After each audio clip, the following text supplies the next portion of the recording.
Over the past month, Vietnamese football has been quite eventful, but it's not the senior team we're talking about here. It's actually the under-23s. So before we go into the meat of things, I want to introduce you guys to the Southeast Asian Games. And you might be asking yourself, what are the Southeast Asian Games? Well, it's pretty simple. It's just the Olympics, but only in Southeast Asia. For the 2022 SEA Games, which was actually supposed to be the 2021 SEA Games, there were 40 sports with 552 events. That was more than the Tokyo Olympics with its 339 events in 33 sports. There's also esports at the event with games like PUBG Mobile, Crossfire, Resist Grass Simulator, and even f***ing FIFA. But maybe not the FIFA you're thinking about. For those of you from Asia, or those of you who are desperate to find a free version of FIFA like me, you may be familiar with a game called FIFA Online. EA back in 2006 decided to tap the Asian video game market with the free-to-play FIFA, and it worked like a miracle. FIFA Online is huge in Southeast Asia. Huge enough to warrant it an official event in the SEA Games. Everyone can actually download this game through Singapore's version of Origin, Garena. But if you live anywhere outside Asia, expect your ping to be in the billions.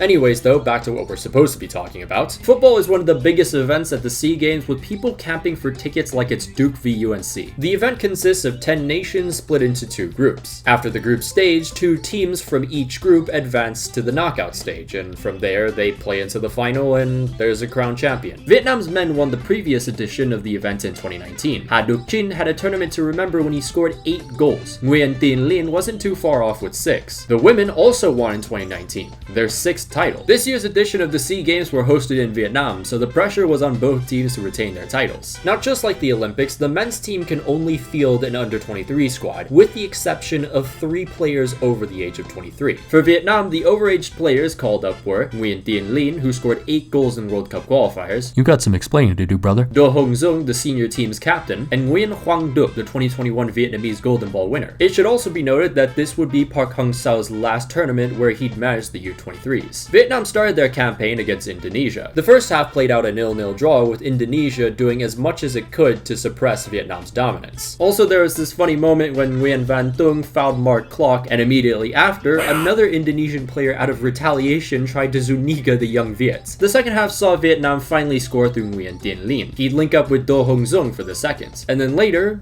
that somehow went in. Next, the Viet men played the Philippines.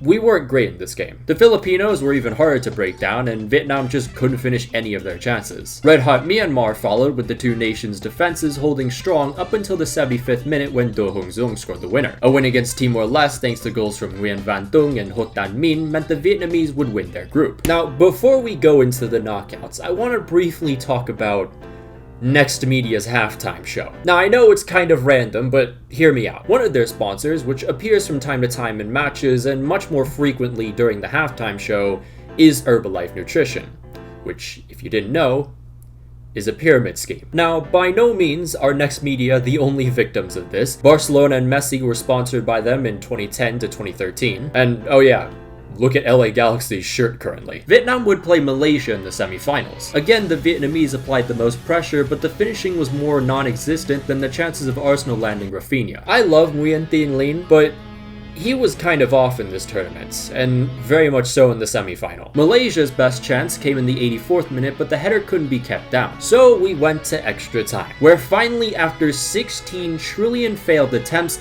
Nguyen Tin Linh headed home the winner. The final of the SEA Games would be between Vietnam and rivals Thailand. These 2 teams had already faced a couple times this year, the AFF Championship semis where Thailand won, and the U23 AFF Championship final where a COVID-riddled Viet side prevailed. The game was a pretty balanced affair up until the second half, where the Thais had many good looks on goal. That's when Park subbed in Lee Kang Hwang An and took control of the midfield, leading to a bombardment of Vietnamese attacks against the tired Thais. Then, with 7 minutes left, the breakthrough arrived.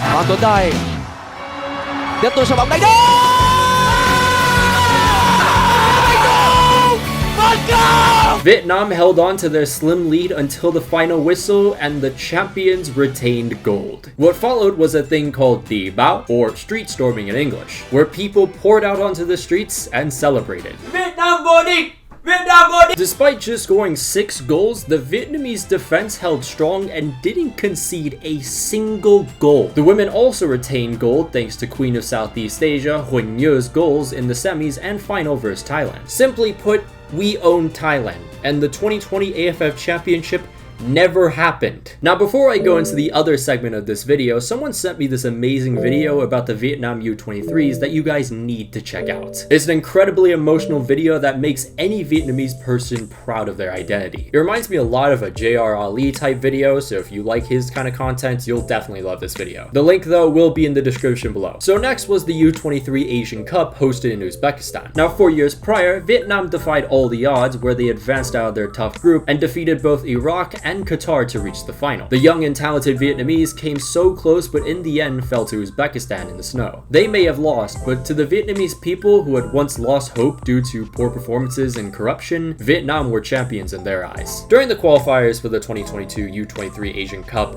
there were some worries though. With very unconvincing 1-0 results against Taiwan and Myanmar, not many people had hope for this batch of U23 Viets. And as stated before, the 2022 SEA Games were Park's last for the U23s. So who would be taking the job now? That would be Korean oh-kyun. His CV included assistant for the South Korean U17s, U18s, U20s, and U23s. He also was assistant for the Indonesian U19s and even was assistant for the senior team. Right before taking the Vietnamese U23 job, he was assistant for a team in the South Korean 2nd Division called So-e-land. Aside from being Korean like Park, Kong isn't exactly following in Park's tactical footsteps. Kong from the very beginning talked about how he didn't just want to win trophies, he wanted to build a team for the future and with his own distinct philosophy. And we immediately saw that philosophy in Vietnam's first match against the Thai U23s. As opposed to Park's defensive mindset where he has players sit back, soak up the pressure, and pounce on any mistakes, Kong likes to press high and play off the transition much quicker. From minute 1, we saw Viet players flying at the opposition, putting as much pressure on them, and it worked. In just 17 seconds off a cruel deflection, fullback Phan Tuan Thai opened the scoring for Vietnam. The Thais adjusted and started to control the match, and in the 33rd minute, our keeper made a slight error. Now, one thing I will say about our keeper, Nguyen Van Tuan, no, not that one, he had a hand injury and still played, and he was subbed off after this mistake. But why did he start in the first place? In the second half, the Thais dominated possession, but the Viets held strong. And then, against the run of play, Phan Tuan Thai lobs one up to Nguyen Van Tum, who hits it brilliantly. 2-1 Vietnam, and yet again we proved to the whole of Asia that we own Thai. And it's headed in for 2-2. That very much hurt. But now, we had to focus on an even stronger side.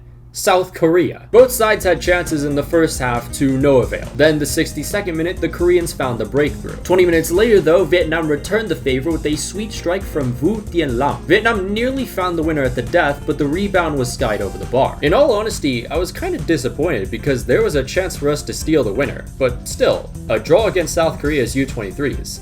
That's really impressive. Thailand defeated Malaysia 3-0, so in order for us to advance, we needed to defeat Malaysia and see the Thais lose. Either that, or we see the Thais draw and we win by 3 goals. Our third match versus Malaysia saw 2 goals from Nam Man Dung and Bui Hoang Viet An, and with Thailand losing 1-0, we were looking to be the ones to advance. However, after that second goal, we just kind of stalled. I mean, we were going through, but if Thailand were to equalize, then we'd have to find another goal or we'd be eliminated. The last 10 minutes of the match were just very odd because Malaysia were down to 10 men, and we could have easily taken advantage of that. And we needed another goal, and we just never did anything. But in the end though, luckily no Thai goal, and the Viets advanced to the quarterfinal to play Saudi Arabia. Despite being heavy underdogs, we put up a good fight against a very strong Saudi side for about 40 minutes. Once Saudi Arabia scored, Vietnam looked tired both physically and mentally. And I think that's just a result of this new playstyle that has been instilled in this U23 side by Kong. When you're constantly pressing high and trying to win the ball as soon as possible, yeah,